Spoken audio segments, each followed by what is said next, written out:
तो 14 जून 2020 को खबर आई कि सुशांत सिंह राजपूत हमारे बीच नहीं रहे। सुशांत सिंह का यूं जाना हर किसी को रुला गया है। हर कोई हैरान है, हतप्रभ है कि आखिर 34 साल की उम्र में इस अभिनेता ने यूं क्यों जान दी। और उसके बाद कई सारी चीजें बाहर आई और उनमें से एक थी कंगना रनौत, जिनकी स्टेटमेंट्स ने बॉलीवुड को बर्बाद कर दिया था। अपने इंटरव्यू में वो जाहिर कर रहे हैं कि मुझे क्यों नहीं ये इंडस्ट्री अपनाती है। I feel like a leftover. कैसे कतरा कतरा करके उनका दिमाग तोड़ा गया है, उनको मारा गया है। कंगना सिर्फ बॉलीवुड के लिए नहीं बल्कि अपनी कंट्रोवर्सीज के लिए भी जानी जाती है, जहां पे उन्होंने एक मैरिड इंसान पे आरोप लगा दिए थे कि वो बलात्कारी है। उन्होंने ऋतिक रोशन के ऊपर ऐसे स्टेटमेंट्स दिए जिससे ऋतिक की इमेज की धज्जियां उड़ गई। मैं उसके पिताजी को फोन किया 2015 में और मैंने उनको बोला कि आपका बेटा ऐसा ऐसा करता है। इनफैक्ट कंगना पे खुद भी एलिगेशंस लगे कि वो काला जादू, भूत प्रेत न जाने क्या क्या यूज करके बॉलीवुड में अपेरेंटली आई हैं। उन्होंने उसका ड्रॉर खोला तो उसमें कुछ अजीब से कॉइन्स और सुपारी और ये रखा, तो उन्होंने बुला के शेखर इधर आओ, ये सब क्या है। और ये तो कुछ भी नहीं, जो आगे वीडियो में आएगा वो आपको हिला के रख देगा। ये वीडियो थोड़ी लंबी है तो पॉपकॉर्न लेके बैठना। एंड कंगना रनौत की आपकी कौन सी फेवरेट मूवी है हमें नीचे कमेंट्स में जरूर बताना। मेरी तो क्वीन है। तो 2006 में आई एक मूवी गैंगस्टर, एक लव स्टोरी जिसमें एक 17 साल की लड़की थी जिसे इमरान हाशमी ने किस किया था। फिर 17 साल की इसी लड़की को मिले कई सारे नेशनल अवार्ड, बट यहां तक आने का सफर बहुत ज्यादा डार्क था। तो कंगना रनौत का बचपन पेट्रियार्की से भरा हुआ था। कंगना की फैमिली में उनके दादा आईएएस थे एंड उनके दादा फ्रीडम फाइटर और एक एमएलए भी रह चुके थे। कंगना शुरू से ही फेमिनिस्ट रही है और जब उनके फैमिली ने उनके सपनों को लेकर ज्यादा हमदर्दी नहीं दिखाई तो वो घर छोड़ के भाग गई। एंड वो तब सिर्फ 16 साल की थी। जब वो दिल्ली पहुंची, दिल्ली जहां एलीट मॉडलिंग एजेंसी ने उन्हें देखा और कहा तुम्हें तो मॉडलिंग करनी चाहिए, पर उनकी मॉडलिंग इतनी ज्यादा नहीं चली तो उन्होंने सोचा क्यों ना एक्टिंग की जाए। और ऐसे में दर बदर भटकती लड़की को सहारा दिया अनुराग बासु और महेश भट्ट ने उन्हें एक ऐसी मूवी ऑफर करके जिससे कंगना की जिंदगी बद से बदतर कर दी। तो गैंगस्टर मूवी अपने आप में बहुत अच्छी थी एंड इसके अंदर पहले चित्रंगदा सिंह होने वाली थी, पर उनके डेट्स क्लैश हो गए और ये मूवी गई कंगना के पास, जिसके लिए उन्हें बेस्ट डेब्यू एक्ट्रेस का फीमेल अवार्ड भी मिला। कंगना रनौत। बट इसके साथ मिली लाइमलाइट और एक ऐसा रिलेशनशिप जिसके बारे में सुन के आपके रोंगटे खड़े हो जाएंगे, बिकॉज ये बहुत ही डार्क और डिस्टर्बिंग रिलेशनशिप। तो आप लोग आदित्य पंचोली को तो जानते ही होंगे, जिन्होंने बॉलीवुड में काफी तगड़े विलन के रोल्स किए हैं। एंड कंगना जब बॉलीवुड में नई आई थी तो उनकी मुलाकात हुई आदित्य पंचोली से। कंगना आदित्य से उम्र में 20 साल छोटी थी, फिर भी आदित्य ने इन्हें डेट करना शुरू कर दिया। और एक क्रेजी बात बताऊं, उस वक्त आदित्य मैरिड थे, बट अगर दो लोग रिलेशनशिप में खुश हैं तो कोई प्रॉब्लम नहीं है, राइट? नहीं, इनका रिलेशनशिप बहुत ही ज्यादा टॉक्सिक था। कंगना ने बताया कि कैसे आदित्य उन्हें मारते पीटते थे। इनफैक्ट एक बार तो कंगना के चेहरे से खून तक आने लग गया था एंड चीजें और वर्स्ट होती जा रही थी। कंगना इन सब से तंग आकर फाइनली आदित्य की वाइफ के पास चली गई उनसे हेल्प मांगने के लिए, बट जरीना वाहब यानी आदित्य की वाइफ का जवाब सुन के आप भी हैरान हो जाओगे। उन्होंने कहा कि जब मेरे पति तुम्हारे साथ बाहर रहते हैं तब घर में शांति रहती है और हमारे घर में बहुत शांति का वातावरण है कि वो घर पे ना रहे, तो मैं तुम्हारी कोई हेल्प नहीं कर सकती। एंड अगर आप जरीना वाहब के लेटर ऑन इंटरव्यूज देखोगे तो आपको पता चलेगा कि अपने पति के एक्स्ट्रा मैरिटल अफेयर्स को जस्टिफाई करते हुए नजर आती है। Is he abusive as a husband? Never. सब लोगों को ऐसा लगता है कि मारता है कुछ। Such a sweetheart. उसका उल्टा मैं मार दूं। He's very sweet. I mean, is she progressive और I don't know. Orthodoxy सही है कुछ चीजों में, स्पेशली मैरिजेस और ये ओपन रिलेशनशिप्स का कॉन्सेप्ट मुझे नहीं समझ आता। इनफैक्ट उन्होंने ये तक कहा कि आदित्य घर के बाहर कुछ भी करे मुझे फर्क नहीं पड़ता।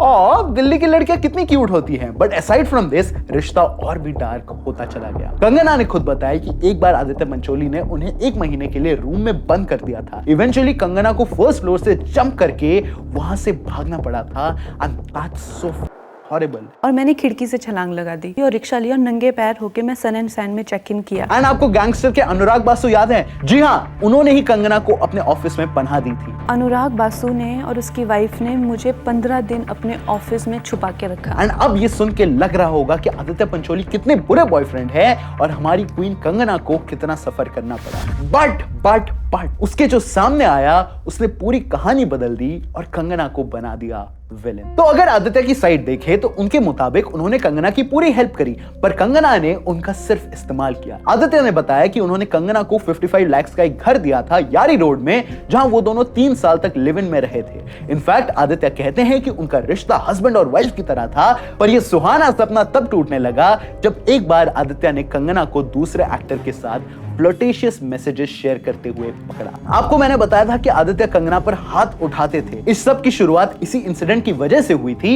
I mean, ये बंदा अपनी बीवी पे चीट करके तुमसे प्यार करता है और तुम उसी पे चीट करके किसी और से बात कर रही हो, गलत बात। इनफैक्ट आदित्य इस बात से इतना डीपली हर्ट हो गए थे और गुस्सा हो गए थे कि अब कंगना के लिए उनका प्यार नफरत में तब्दील हो गया था और इवेंचुअली दोनों अलग हो जाते हैं। और ये दोनों क्या, इनकी कोई खबर तक साथ नहीं आती। पर ये सब बदलता है 2016 में, जब आदित्य कंगना पर डेफेमेशन का केस करते हैं कंगना के दिए हुए इंटरव्यूज के ऊपर, जिसने आदित्य पंचोली, ऋतिक रोशन से लेकर पूरे बॉलीवुड की नींद उड़ा दी थी। पूरी इंडस्ट्री को, ऋतिक को, मेरे को, अवार्ड्स को, विमेंस कमीशन को, किसको छोड़ा ये बताइए आप? प्रोड्यूसर्स को, डायरेक्टर्स को, करण जौहर को, नेपोटिज्म को। तो आप सब लोगों को ये वाला मीम तो याद ही होगा, राइट? तुम्हारे पास और तुम्हारे पिताजी के पास दुनिया भर का पैसा है। इसमें कंगना बात कर रही है हमारे प्यारे क्रिश, मेरे बचपन के क्रश क्रिश के बारे में, ऋतिक रोशन के बारे में। तो आज से 10 साल पहले भी आशिकी 3 बनने की कोशिशें चल रही थी और जिस नाम से सबसे ज्यादा चांसेस थे वो थे ऋतिक रोशन और कंगना रनौत। पर इवेंचुअली कंगना इस रेस से बाहर हो गई थी।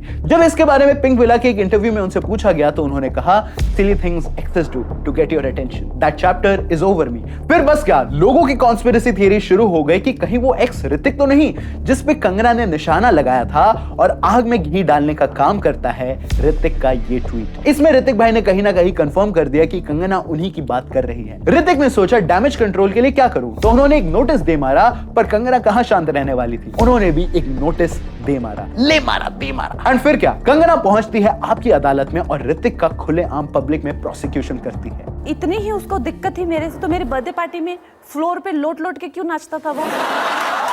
तो कंगना ने बताया वो कैसे काइट्स के टाइम मिले और उनके बीच की नजदीकियां बढ़ने लगी। ऋतिक उन्हें डेली कई सारे मैसेजेस करते थे और अक्सर महंगे गिफ्ट्स भी देते थे। बट फिर आई ये घटिया मूवी क्रिश 3 एंड इसी मूवी की शूटिंग के दौरान ये दोनों काफी क्लोज आ गए थे और कुछ आर्टिकल्स तो ये भी कहती हैं कि यही अफेयर का रीजन था ऋतिक और उनकी वाइफ सुजैन के बीच में तो कुछ डाइवोर्स हुआ था उसके बीच में। इनफैक्ट कंगना ने ये बताया कि ऋतिक और उनके बीच ब्रेकअप भी हो गया था। पर जैसे ही कंगना की क्वीन मूवी सुपर हिट हुई, ऋतिक रोशन उनके पास बाबू सोना करते हुए वापस आ गए। तो कहता मेरा तुम्हारा कुछ नहीं है और भूल जाओ। 2 हफ्ते बाद क्वीन आई तो फिर जनाब वापस आ गए, कहते ये तो मैं तो बहुत प्राउड हूँ तुम पे, तुमने क्या काम किया है। सिर्फ यही नहीं, कंगना ने ये भी कहा कि ऋतिक के पास तो उनके फैमिली का सपोर्ट था, पर कंगना ने अपना करियर अपने दम पर बनाया है और वो किसी भी हालत में पीछे हटने वाली नहीं है। वैसे देखा जाए तो कंगना वो पहली एक्ट्रेस थी जिसने बॉलीवुड में चल रहे अफेयर्स के ऊपर खुलकर कहा, वरना यूजुअली मेल स्टार्स अफेयर करके अपने परिवार के पास लौट जाया करते थे और एक्ट्रेस का करियर खत्म हो जाता है। एंड यही वो रीजन था जिससे कंगना को कई एक्ट्रेसेस का सपोर्ट भी मिला, जैसे रवीना टंडन। और ऋतिक भाई की इमेज पूरी तरह से शैटर हो गई थी। मोहनजोदारो के बहुत ही बड़े फ्लॉप होने के बाद ना उनके पास कोई बड़े बजट की मूवी बची थी और इसी कंट्रोवर्सी के बाद ना ही समाज में पहली जैसी इज्जत, और सबको लग रहा था कि कंगना ये बैटल जीत चुकी थी, पर ऋतिक का अभी वॉर में उतरना बाकी था। तो ऋतिक रोशन अपनी बात सामने रखने के लिए अर्नब गोस्वामी के शो में गए और वहीं कई सारे ऐसे खुलासे किए जिससे पूरा केस का रुख बदल गया। तो ऋतिक रोशन ने बताया कि कंगना ने उन्हें 1439 मेल्स किए, सब वन साइडेड प्यार से भरे। These are one-sided mails, incessant mails, just continuously talking as if there is interaction. And जिन मेल्स का उन्होंने कोई जवाब नहीं दिया, उन्होंने यहां तक बोला कि कंगना उनके पीछे काफी टाइम से पड़ी थी और वो तो कंगना से करण जौहर की पार्टी में मिली सिर्फ उन्हें क्वीन के लिए कांग्रेचुलेशंस करने के लिए, और कुछ नहीं। ऋतिक ने यह भी रिवील किया कि कैसे कंगना ने क्रिश 3 के शूटिंग के टाइम नशे की हालत में पूरे कास्ट और क्रू के सामने एक बखेड़ा खड़ा कर दिया था और बाद में कंगना की बहन रंगोली ने ऋतिक को बोला कि कंगना को एस्पर्जर सिंड्रोम है और ऋतिक से रिक्वेस्ट किया कि वो ये बात किसी को ना बताए। पर जब कंगना ने सबके सामने ऋतिक की इमेज की धज्जियां उड़ा दी तो ऋतिक को अपने डिफेंस में ये सारी बातें बाहर लानी पड़ी एंड सबको लग रहा था कि अगर ऐसी बात है तो ऋतिक अपनी जगह पर सही है। एंड इसके बाद आधे लोग ऋतिक के सपोर्ट में आ गए कि शायद ये एंगल भी हो सकता है, बट फिर से आई कंगना। उन्होंने इसको कॉन्ट्राडिक्ट करते हुए कहा कि वो सारे ईमेल्स फेक थे। She says you hacked into her email ID and sent this mail. How does that make sense? वो मेल्स ऋतिक ने कंगना का अकाउंट हैक करके खुद को भेजे थे ताकि वो कंगना को गलत दिखा सके। एंड ऋतिक रोशन की बात पे ध्यान दोगे तो उन्होंने कहा कि कंगना और मैं तो करण जौहर की पार्टी में मिले थे और वहां मैंने उन्हें क्वीन मूवी के लिए कांग्रेचुलेट किया। बट ये बात झूठ है, क्योंकि इससे पहले भी इन दोनों की साथ में कई सारी फोटो सामने आई हैं, जैसे कि ये जो उस टाइम पे वायरल थी। तो देखा जाए तो दोनों साइड के एलिगेशन स्ट्रांग थे, बट फिर फाइनली इस केस का क्या हुआ? तो इवेंचुअली मुंबई साइबर पुलिस के पास ये केस गया और एंड में केस को बंद कर दिया गया बिना किसी कंक्लूजन के, बिकॉज कोई ठोस सबूत नहीं मिला। भाई हमसे पूछ लेते यार, फोटोज थी तो, और ऐसे इस केस को बंद कर दिया गया। अब इसमें सच्चा कौन है और झूठा कौन है ये आप डिसाइड कीजिए। जहां सबको लगा कि ऋतिक कहीं ना कहीं गलत थे, वहीं पास से एक ऐसा चेहरा उठ के आया जिसने कंगना पे फिर से सवाल उठा दिया। तो ये बात तब की है जब आई थी movie Raj the mystery continues, जिसका ये सॉन्ग मस्त था और इसके अंदर थी अध्यान सुमन। ये फेमस शेखर सुमन के बेटे हैं और जब उन्होंने ऋतिक और कंगना का ये बीफ देखा तो वो सामने आए और उन्होंने बताई ऐसी बातें जो बिल्कुल नॉर्मल नहीं थी। तो अध्यान और कंगना राज के शूट के दौरान करीब आए और धीरे धीरे एक रिलेशनशिप में आ गए, बट ये रिलेशनशिप बहुत ही डरावना था। तो हुआ ये कि धीरे धीरे कंगना टॉक्सिक और वियर्ड होने लगी। अध्यान सुमन ने बताया कि कंगना अक्सर उन्हें गंदी गंदी गालियां देती थी एंड इवन उन पर हाथ भी उठाया था। हर बात पे उसको मारती थी, पीटती थी, गाली देती थी, हिंदी में माँ बाप को सब। वो कभी उन्हें पागलों की तरह लव बॉम्बिंग करती हैं तो कभी बिल्कुल भाव नहीं देती। दिल्ली गर्ल्स। सुमन की माने तो एक बार एक पार्टी में कंगना उनके पास आकर कहती है कि एक एक्टर ने उनकी एस को ग्रैब किया है और फिर अचानक से वो वापस चली गई और फिर वापस आकर घर जाने लगी। अध्यान ये सब प्रोसेस ही कर रहे थे कि तभी उतने में कंगना उन्हें मुड़ के थप्पड़ मार देती है। इससे ना सिर्फ सुमन बल्कि वहां के लोग भी हैरान हो गए थे और ये तो बस शुरुआत थी, अभी तो बहुत घिनौनी चीजें आनी बाकी थी। तो एक बार कंगना अध्यान को कॉल करती हैं और उन्हें जल्दी से घर आने को कहती हैं रात के 11:30 बजे। तो उन्हें लगा कोई इमरजेंसी होगी, पर अध्यान वहां पहुंचे तो उनकी आंखें फटी की फटी रह गई। उन्होंने कहा कि कंगना ने पूरे घर में काले पर्दे लगाए हुए थे और वो अपनी दोस्त के साथ मिलकर काला जादू परफॉर्म कर रही थी। ये बात और स्कैरी तब हो जाती है जब कंगना अध्यान को मंत्र पढ़ने के लिए बोलती है। हर तरफ कुछ मूर्तियां थी, आग थी और काले कपड़े थे। ऐसी सिचुएशन में अध्यान के दिमाग में बस भागने का ख्याल था और जब कंगना उसे रूम में अकेला छोड़ के जाती हैं तो अध्यान वहां से भाग जाते हैं। एक बार कंगना ने अध्यान को एक शमशान में बुलाया था, वो भी रात के 12 बजे चीजें फेंकने के लिए। एंड ऐसे टाइम पे एक समझदार आदमी क्या करता है? एग्जैक्टली, अध्यान ने भी वही किया। वो वहां से दुम दबाकर भाग गए। और शेखर सुमन के बेटे ने इससे घटिया बात क्या बताई बताऊं? अध्यान ने रिवील करा कि कैसे कंगना उन्हें अपना मेंस्ट्रुअल यानी पीरियड्स वाला ब्लड पीने को कहती थी। Periods doesn't have impure blood. It's actually pure blood. It's actually just a waste from the body. I mean, Shekhar Suman के बेटे ने बताया कि कंगना हैश पिया करती थी एंड इवन अध्यान को फोर्स करती थी कोकेन लेने के लिए। एंड इन सब चीजों की वजह से अध्यान का मानसिक संतुलन हिल गया था एंड वो डिप्रेशन में जा चुके थे। मैं नहीं था देखने के लिए, अध्यान ने बताया। एंड कई बार उन्होंने सुसाइड का भी सोचा। एंड इन सब से कोप अप करने के लिए वो नशे में पड़ गए थे। I was depressed. I was in a dark phase. There were days I felt, I died. How would my family be? And जब अध्यान ये सब बता रहे थे तब सब लोग यही सोच रहे थे कि इससे ज्यादा एक गर्लफ्रेंड क्या ही बुरा कर सकती है, पर कंगना ने उससे बुरा करके दिखाया, चीटिंग। जी हाँ, वही सेम चीज जो आदित्य पंचोली के साथ करी थी। एंड वीडियो के एंड तक देखना क्योंकि अभी आदित्य पंचोली का चैप्टर बचा हुआ है। तो अध्यान ने जब कंगना के फोन का इनबॉक्स चेक किया तो मैसेजेस एम्प्टी थे, पर कंगना ने ऋतिक को 50 से 60 लवी डवी मैसेजेस भेजे हुए थे और लास वेगस में ऋतिक और कंगना की पहली मीट से कंगना उनसे नजदीकियां बढ़ानी चालू कर दी थी। तो मतलब कंगना ने आदित्य पंचोली के साथ चीट करके फिर अध्यान पे भी चीट किया और सर्कल घूम के आया ऋतिक पे। कंगना ने जवाब में अध्यान सुमन पर कुछ खास काउंटर नहीं किया, सिर्फ इतना कहा कि वो इररिलेवेंट है और मेरी फेम का यूज करना चाहता है। पर आखिर कंगना किस फेम की बात कर रही है? तो गैंगस्टर से बॉलीवुड में एंट्री के बाद से कंगना धीरे धीरे बॉलीवुड में अपना सिक्का जमाने लग गई थी। मेट्रो इन दिनों में भी उनके रोल को काफी ज्यादा पसंद किया गया। इनफैक्ट फैशन मूवी में भी उन्होंने गीतांजलि नागपाल का रोल प्ले किया था, जिसके लिए उन्हें नेशनल अवार्ड भी मिला। एंड अगर आपको नहीं पता कि गीतांजलि नागपाल कौन है, तो ये वही मॉडल है जो एक टाइम पर बहुत फेमस थी, पर नशे ने इनकी जिंदगी इस कदर बर्बाद कर दी थी कि वो सड़कों पर पड़ी मिली, जिनके ऊपर हमने ये वीडियो बनाया है। वही Kangana once upon a time in Mumbai और तनु वेड्स मनु जैसी मूवीज को हिट बनाकर अपने करियर में आगे बढ़ रही थी। पर फिर आई एक ऐसी मूवी जिसने कंगना को बॉलीवुड की लिटिल क्वीन बना दिया था। जी हाँ, मैं बात कर रहा हूँ क्वीन मूवी की, जिसमें ये वाला मीम था, मेरा तो इतना लाइफ खराब हो गया है, इतना। एंड मूवी बहुत ही अच्छी थी। पहली बार किसी इंडियन फीमेल लीड ने बिना किसी मेलोड्रामा के अपने शोल्डर पे कैरी किया था। सारे इमोशंस रियल थे। तू ऐसा सोच ले कि दिल्ली वालों के साथ ना वो पंगा नहीं लेगा अब लाइफ में कभी भी। एंड ये तो बस शुरुआत थी, क्योंकि तनु वेड्स मनु रिटर्न्स में डट्टो और तनु के डबल रोल में कंगना ने ऐसा धमाका किया कि क्रिटिक्स और बॉक्स ऑफिस दोनों दीवाने हो गए थे। उसमें आजा, तमीज से बात कर, मेरे पे हंस रही है। इनफैक्ट वो लगातार नेशनल अवार्ड जीतने वाली एक्ट्रेस बनी। मनु रिटर्न्स के लिए कंगना रनौत। कंगना एक आउटसाइडर थी एंड ऊपर जा रही थी, बट फिर कहानी में आए बॉलीवुड माफिया जिन्होंने कंगना का करियर डुबा दिया। तो ये बात है मूवी रंगून की, जिसमें ये वाला मट्टी से भरा सीन था एंड इसके प्रमोशन करने कंगना पहुंची कॉफी विद करण में, जो मस्त जा रहा था। हमेशा की तरह करण एक्ट्रेस की पर्सनल लाइफ में घुस के मजे ले रहा था, पर तभी एक ऐसा सवाल आया जिसने बॉलीवुड को पलट दिया। करण जौहर ने पूछा कि अगर बॉलीवुड एक मूवी होता तो उसमें मेरा रोल क्या होता, एंड कंगना ने कहा Bollywood mafia. Completely intolerant to outsiders and flag bearer of nepotism, the movie mafia. जी हाँ, एंड कंगना ने इसको जस्टिफाई किया क्योंकि वो कैसे पीछे से बॉलीवुड में सब कंट्रोल करते हैं एंड कई बार ऐसे ही कंगना जैसे कई आउटसाइडर्स को चांस नहीं मिलता। और फिर आया वो क्रेजी वर्ड नेपोटिज्म। और फिर क्या था, सब लोग बॉलीवुड में नेपोटिज्म के लिए करण जौहर को ब्लेम करने लग गए एंड ये भसड़ छोटी मोटी नहीं थी, क्योंकि इसके बाद करण ने कई बार कंगना को मॉक किया, जैसे इस शो में नेपोटिज्म रॉक्स,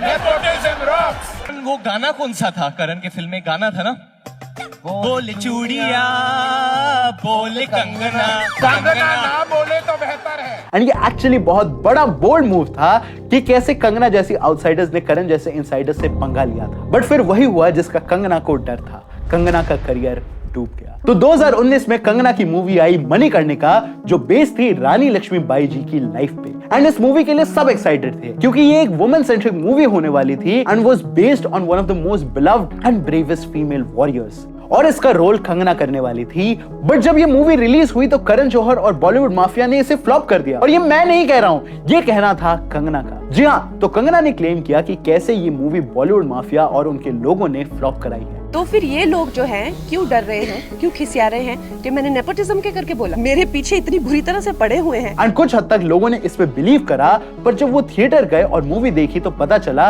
कि दाल में कुछ तो काला है। तो असल में ये मूवी डायरेक्ट कर रहे थे क्रिश, ये वाले नहीं, ये वाले जिन्होंने गब्बर इज बैक जैसी बैंगर मूवीज दी है, और सब सही जा रहा था। इसमें कंगना रानी लक्ष्मीबाई का रोल प्ले करने वाली थी और सोनू सूद उनके भाई का रोल कर रहे थे। आई मीन ऑब्वियसली ये मूवी हिट होने वाली थी, बट फिर कंगना ने वो किया जिससे ये पूरी मूवी बर्बाद हो गई। डायरेक्टर ने बताया कि कैसे कंगना मूवी में उन्हें बहुत ज्यादा उंगल करती थी। कंगना एडिटिंग में, राइटिंग में, हर चीज में चीट-चाट करने लग गई थी। एंड एक पॉइंट ऐसा आया जब उन्होंने मेन डायरेक्टर को सेकंड डायरेक्टर बना दिया और खुद पूरा प्रोजेक्ट अपने डायरेक्ट नाम के अंदर चालू कर दिया।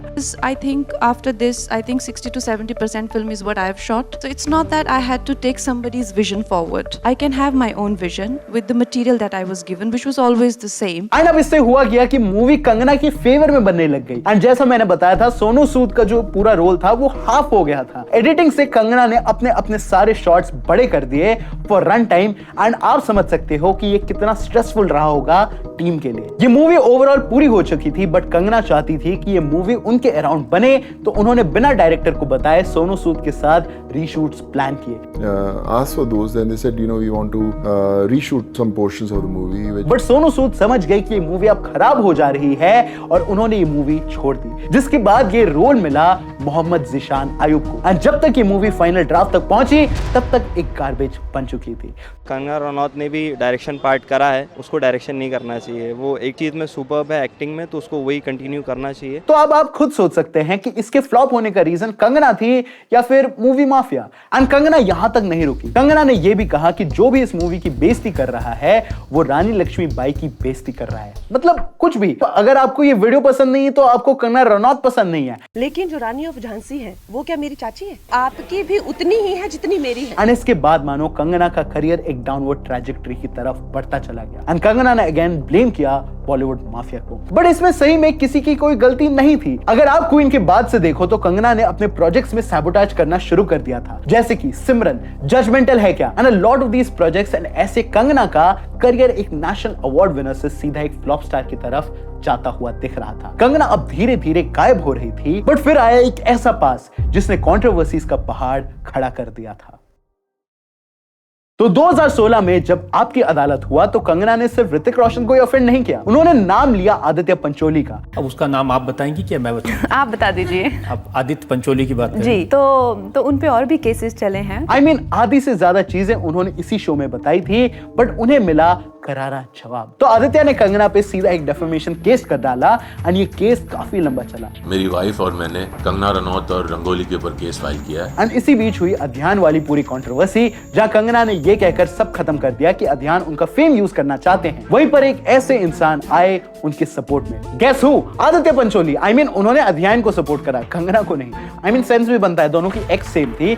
बट आदित्य उस टाइम पर वापस आ चुके थे जब आ चुका था मी टू। तो जब अध्याय ने सामने आके बताया कि उनके साथ असॉल्ट हुआ है एंड अदर थिंग्स, तो सबने मजाक उड़ाया और सीरियस नहीं लिया। And it's very easy for people to say that to me. हाँ बकवास कर रहा है, अच्छा हाँ फेलियर है। I mean it's not always about taking sides, क्योंकि वो एक मर्द है और मर्द की परेशानी गई तेल लेने। पर फिर सामने आई कंगना और कंगना ने कर दिया आदित्य पंचोली पे केस। एक बड़ी अभिनेत्री की शिकायत पर अब अभिनेता आदित्य पंचोली के खिलाफ का मामला दर्ज कर लिया गया है। कंगना ने एक एफआईआर रिपोर्ट कराई, ये सब बताते हुए कि कैसे आदित्य ने उन्हें मोलेस्ट किया और उनका रेप किया। एंड अब जब मी टू केस आ चुका है तो वो खुल के बता सकती हैं इस केस के बारे में सबको। एंड आपको लग रहा होगा कि छी कितना गंदा आदमी है ये, बट वेट, अभी सब पलटने वाला था। आदित्य पंचोली ने एक वीडियो रिलीज किया जिसके अंदर कंगना के लॉयर आदित्य से कह रहे हैं कि अगर उन्होंने डेफेमेशन केस अपना वापस नहीं लिया तो वो उन पे केस कर देंगे। प्रॉपर रेटिंग, अच्छा प्रॉपर रेट, फोर्सफुल ना, any kind of a force relationship is 376। That means जो केसेस उन पे हुआ वो फेक था। एंड ये बहुत शॉकिंग लगा लोगों को। सब लोग यही कह रहे थे कि अगर ये सच है तो इससे घटिया चीज कोई नहीं हो सकती। आदित्य के खिलाफ इन्वेस्टिगेशन चालू हुआ बट कुछ नहीं मिला एंड ये case out of thin air गायब हो गया। जहां अब सबको लग रहा था कि चीजें ठीक हो जाएंगी, वही आई बॉलीवुड की सबसे बड़ी कंट्रोवर्सी, जो आज भी बॉलीवुड के लिए एक कर्स है। तो ये बात है 2020 की, जब खबर आई कि सुशांत सिंह राजपूत अब नहीं रहे। सुशांत सिंह का यूं जाना हर किसी को रुला गया है। हर कोई हैरान है, हतप्रभ है कि आखिर 34 साल की उम्र में इस अभिनेता ने यूं क्यों जान दी। एंड इस खबर ने पूरे बॉलीवुड को हिला दिया था, क्योंकि सुशांत एक बड़े स्टार बनने जा रहे थे। इनफैक्ट वो एक बड़े स्टार थे, ना ही उन्हें कोई बीमारी थी ना ही प्रॉब्लम, बट सडनली एकदम से उन्होंने अपनी जान ले ली। सबको लगा ऐसा पॉसिबल ही नहीं हो सकता, और फिर सामने कई सारी चीजें आई जिसके बारे में तुम इस वीडियो में देख सकते हो। बट असाइड फ्रॉम दैट, एक नरेशन पूरी जगह चलने लग गया था, boycott Bollywood and Bollywood mafia. कहीं सुना लग रहा है, राइट? ये वही वर्ड है जो कंगना ने यूज किया था एंड फिर चीजें बिगड़ती चली गई। एक दिन कंगना ने एक वीडियो अपलोड किया और बताया कि कैसे बॉलीवुड ने सुशांत सिंह राजपूत की जान ली है, कि कैसे कुछ बॉलीवुड माफिया इनसाइडर्स मिलकर छोटे स्टार्स को दबाते हैं और एट द एंड उन्हें रास्ते से हटा देते हैं। अपने इंटरव्यू में वो जाहिर कर रहे हैं कि मुझे क्यों नहीं ये इंडस्ट्री अपनाती है। I feel like a left over. काय पोचे जैसे उनको कोई डेब्यू की कोई एक्नॉलेजमेंट, कोई अवार्ड नहीं मिला, या केदारनाथ या धोनी या छिछोरे जैसी फिल्म, एक गली बॉय जैसी एक वाहियात फिल्म को सारे अवार्ड मिलते हैं। Chhichhore is the best film and the best director, उनकी फिल्म को कोई एक्नॉलेजमेंट नहीं। कंगना ने इस वीडियो में करण जौहर को टारगेट किया, बॉलीवुड के कई सेलिब्रिटीज का नाम लिया। उन्होंने इस बीच ये भी बताया कि कैसे जावेद अख्तर साहब ने उन्हें फोन करके धमकी दी थी और ऋतिक रोशन का नाम वापस ले लो ये भी बोला था, और कैसे सब इंटेलेक्चुअल लोग आपस में एक इको चेंबर बना के साथ में रहते हैं और आउटसाइडर्स पे अटैक करते हैं। और जब ये वीडियो अपलोड हुआ तो हंगामा हो गया, क्योंकि सब तरफ सुशांत सिंह राजपूत के लिए लोग जस्टिस मांग रहे थे। बट ये खबर बड़ी थी एंड इसने एक बहुत बड़ी वेव चला दी, which was called boycott Bollywood. And इससे हुआ कि सब कंगना को शेरनी की तरह देखने लग गए एंड सब ने अपना व्यू बना लिया कि कैसे एक अकेली लड़की लड़ रही थी पूरे करप्टेड सिस्टम से। एंड हेंस बॉलीवुड की कई मूवीज फ्लॉप होनी चालू हो गई। बॉलीवुड का नाम एकदम बेकार इंडस्ट्री में आ गया। आई मीन अगर तुम लड़की की कमर पर बार बार हाथ डालोगे और 1 लाख से 65 लोग उड़ा दोगे तो ये बॉयकॉट ही होनी चाहिए, राइट? ओ अच्छा, ये साउथ की मूवी है, सॉरी। बट इन सब चीजों से हटके लोगों ने एक चीज नोटिस करी कि कैसे कंगना सुशांत के बारे में कम और अपने बारे में ज्यादा बात करती है। आई मीन विक्टिम कार्ड खेल रही थी। I'm going to tell you my experience with them and how planned they are. So when I rose to top position in 2016, everybody knows that I gave the biggest blockbuster. जिसके counter में उन्होंने कहा कि मैं अभी जिंदा हूँ, इसलिए मुझे अपने बारे में बात करनी होगी। Weird point, but okay. And even Kangana शांत बैठने वाली नहीं थी। उन्होंने बॉलीवुड को ड्रग वाली इंडस्ट्री बोल दिया। उन्होंने कहा कि कैसे पूरा बॉलीवुड नशे में घिरा रहता है, कैसे सब ड्रग्स लेते हैं और नशेड़ी हैं। Youth which is using drugs, film industry should be held responsible for this.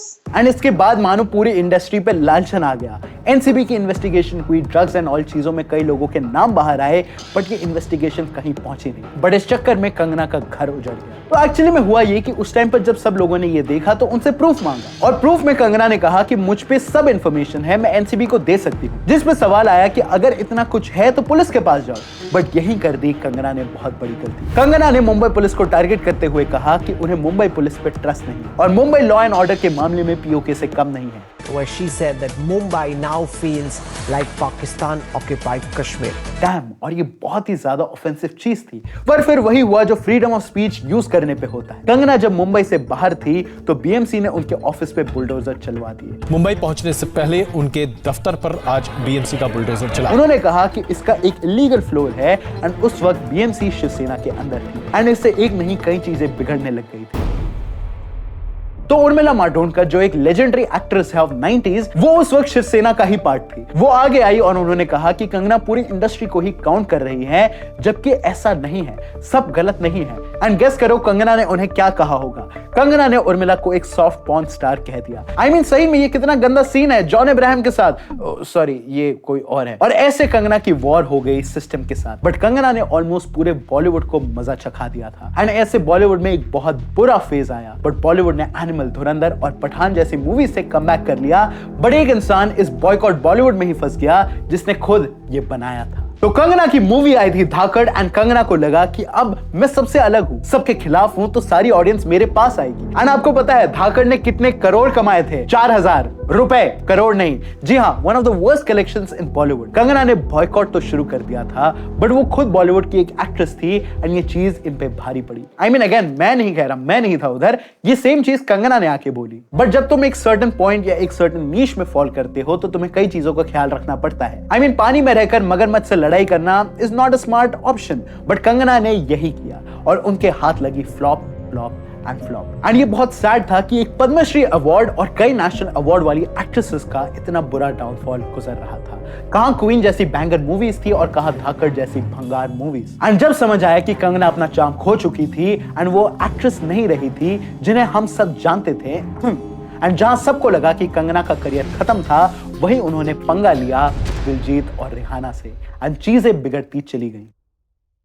तो कंगना का डाउनफॉल सिर्फ बॉयकॉट बॉलीवुड की वजह से नहीं आया था, उनके खुद के इंटेलिजेंस का भी इसमें हाथ था। कोरोना के टाइम पर ऑक्सीजन टैंक्स की बहुत कमी हो गई थी एंड ऐसे में कंगना ने ये ट्वीट किया। उनका कहना था कि जो भी ऑक्सीजन चाहता है वो पेड़ लगाए और पेड़ों को काटना कम करे। मतलब कुछ भी, इसका बहुत मजाक उड़ा एंड ये एक ट्वीट नहीं था। कंगना के लिए ट्विटर वो तलवार बन गई थी जिससे वो खुद का करियर काटती चली गई। तो आप सबको याद ही होगा कि कैसे किसानों ने दिल्ली में किसान आंदोलन करा था एंड ये बहुत बड़ा मुद्दा बन गया था। एंड ऐसे में कंगना ने एक ओल्ड लेडी की फोटो को पोस्ट करा और कहा कि इन्हें 100 रुपए दे दो तो ये कहीं भी चली जाती है, जिससे उनका रेफरेंस था कि शाहीन बाग में जो प्रोटेस्ट हो रहे थे उसके बारे में, कि ये वही लेडी हैं यहां भी और यहां भी। एंड जो किसान आंदोलन में प्रोटेस्ट कर रहा था उन्हें कंगना ने आतंकवादी तक बोल दिया था एंड इससे हुई कंट्रोवर्सी, जहां इस आंदोलन को रिहाना तक ने सपोर्ट कर दिया था। और इसी कंट्रोवर्सी में कूदे दिलजीत दोसांझ।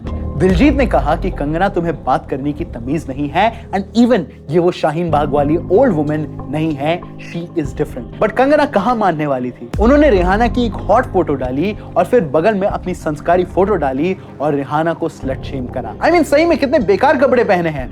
अरे यार एडिटर गलत फोटो क्यों दिखा रहा है? कंगना ने इवन दिलजीत को कहा कि वो ये सब इसीलिए कर रहा है क्योंकि वो करण जौहर का पालतू है and Diljit is an artist. तो उन्होंने रिप्लाई किया कि अगर किसी के साथ काम करने से कोई उसका पालतू बन जाता है तो आपके मालिकों की लिस्ट तो बहुत लंबी होगी। एंड दिलजीत ने उस टाइम पर एक रारा करके सॉन्ग निकाला in the support of Rihanna. I mean पूरा state of Punjab at a point Kangana को हेट कर रहा था। इवन शुभ को तो आप जानते ही होंगे राइट, उसने भी कंगना को एक गाने में डिस करा था।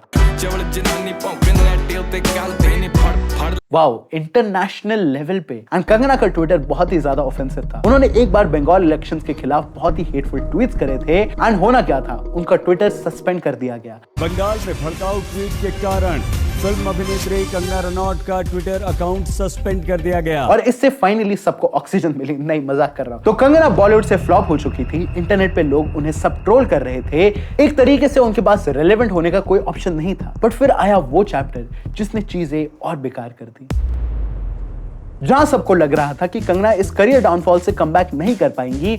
उन्होंने करियर ही चेंज कर दिया। जी हाँ, वो उतर गई पॉलिटिक्स में। इतने लंबे टाइम से अलग अलग इश्यूज पे बोलने के बाद फाइनली उन्हें बीजेपी ने टिकट दिया, एंड वो भी उनके होम स्टेट हिमाचल के लोकसभा इलेक्शंस के लिए। एंड गेस व्हाट, कंगना जीत गई, वो भी ऑलमोस्ट 75,000 वोट से। और ऐसे में 16 साल की उम्र में दिल्ली से भागने वाली लड़की अब दिल्ली वापस एक मेंबर ऑफ पार्लियामेंट बन के जा रही थी, और पॉलिटिक्स उनके लिए सही चल रहा था। बट कंगना ने फिर से करी चुल, और उन्होंने अनाउंस करी उनकी अब तक की most challenging movie Indira Gandhi की बायोपिक इमरजेंसी, जिसके फर्स्ट लुक ने सबको शॉक कर दिया, क्योंकि कंगना प्रियंका गांधी से भी बहुत ज्यादा इंदिरा गांधी की तरह लग रही थी। मुझे मेरे दफ्तर में सब मैडम नहीं सर कहते हैं। एंड सब इस मूवी के लिए एक्साइटेड थे, एंड फाइनली कंगना अपने एक्टिंग अवतार में उतर रही थी। पर कंगना की लाइफ कंट्रोवर्सीज के बिना वैसी ही अधूरी है जैसे सब्सक्राइब करे बिना हमारा चैनल। तो पहले तो उन्हें ऑपोजिशन से बैकलैश मिला, आफ्टर ऑल वो रूलिंग पार्टी की थी और कांग्रेस के सबसे बड़े लीडर के ऊपर मूवी बन रही थी। लोगों को प्रोपेगेंडा को लेकर सतर्क रहना लॉजिकल था, पर कंगना को असली चोट मिली खुद उनके साइड वालों से। आई मीन इस मूवी को सीबीएफसी ने क्लियर ही नहीं किया, जो कि अक्सर रूलिंग पार्टी की बात सुनती है, और इस मूवी को पोस्टपोन करना पड़ गया, और ऐसा लगा कि अब तो ये मूवी आने ही नहीं वाली। फिर तभी 17 जनवरी 2025 को ये मूवी रिलीज हुई, इमरजेंसी, एंड कंगना का परफॉर्मेंस सबको दमदार लगा। कंगना जी का जो रोल है ना, she should win award.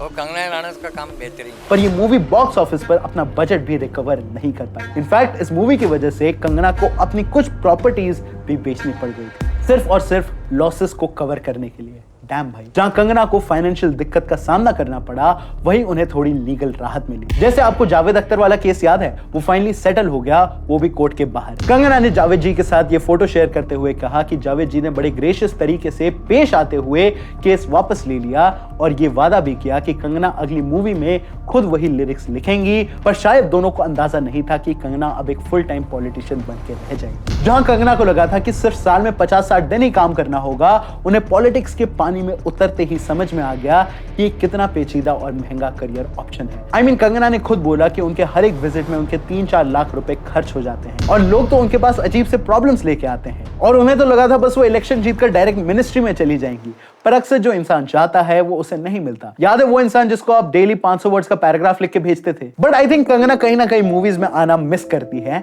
And इसीलिए वो आगे कुछ और मूवीज में नजर आने वाली है, जैसे तनु विद मनु वाले माधवन के साथ एक एजी थ्रिलर में, और एक अनटाइटल मूवी जिसकी शूटिंग उन्होंने इस साल की शुरुआत में शुरू कर दी थी। And I am truly excited to see that. Kangana चाहे कितनी भी कंट्रोवर्सीज में रही हो, चाहे कैसे भी दम बातें उन्होंने करी हो, ट्वीट्स करे हो, बट उनके स्ट्रगल्स एंड आज की लाइफ में बहुत बड़ा डिफरेंस है। You can hate her all you want, but you can't ignore her. Kangana Ranaut वो एक्ट्रेस हैं जो घर से भागी एंड बॉलीवुड में अपना नाम एस्टैब्लिश किया, which is hard for every other artist. And अगर हम कंगना की कंट्रोवर्सीज एंड स्कैंडल्स को साइड रखें, तो एक अच्छे एक्टर का पोटेंशियल आज भी नजर आता है। आई होप कंगना एक दिन उस एक्टर को रिवाइव करेंगी और एक अच्छी मूवी देंगी, just like queen and Tanu with Manu. There are, like, I am probably only actress who's never worked with like a big production house or a big hero, and I am successful on my own. So I have openly said that I don't need to work with a Khan, or like all my producers I've worked with, most of them are relatively new and directors been new. इस कहानी से हम सबको यही सीखना चाहिए कि अगर तुम कहीं पर कुछ बोल सकते हो तो इसका मतलब ये नहीं कि तुम बोलो। कभी कभार चुप रहकर अपनी बात रख सकते हो। जो कंगना अगर करती तो शायद उनकी लाइफ थोड़ी डिफरेंट होती, but it is what it is. तो ये था हमारा video about the queen Kangana Ranaut herself. आपको ये पूरा वीडियो क्या लगता है हमें नीचे कमेंट्स में जरूर बताइएगा। And a special thank you to the entire team of Cinemastic, Annie Suraj and me Irfan, क्योंकि मेरा नाम सिनेमैस्टिक नहीं है। एंड मैं मिलूंगा आपसे अगले सिनेमा टॉपिक रिलेटेड वीडियो में, क्योंकि जहां सिनेमा है वहां सिनेमैस्टिक है। Bye bye. You look me in the eyes, that's when you was getting started. One touch was all it took, every doubt about it. Looking at each other, our minds getting naughty. That's when I knew I finally got my shot. Can you love?